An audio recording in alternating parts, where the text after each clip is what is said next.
পাহাড়ি আঁকাবাঁকা রাস্তা সাথে প্রাকৃতিক সৌন্দর্য দেখুন আর উপভোগ করুন। আর যদি নতুন হয়ে থাকেন তাহলে চ্যানেলটাকে সাবস্ক্রাইব করেন। এটা হলো মৃত্যুঞ্জয় রোড।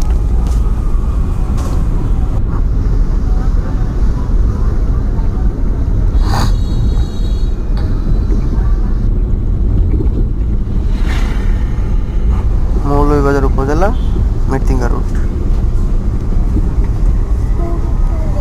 আপনারাও ইচ্ছা করলে এসে ঘুরে যেতে পারেন, অনেক সুন্দর জায়গা।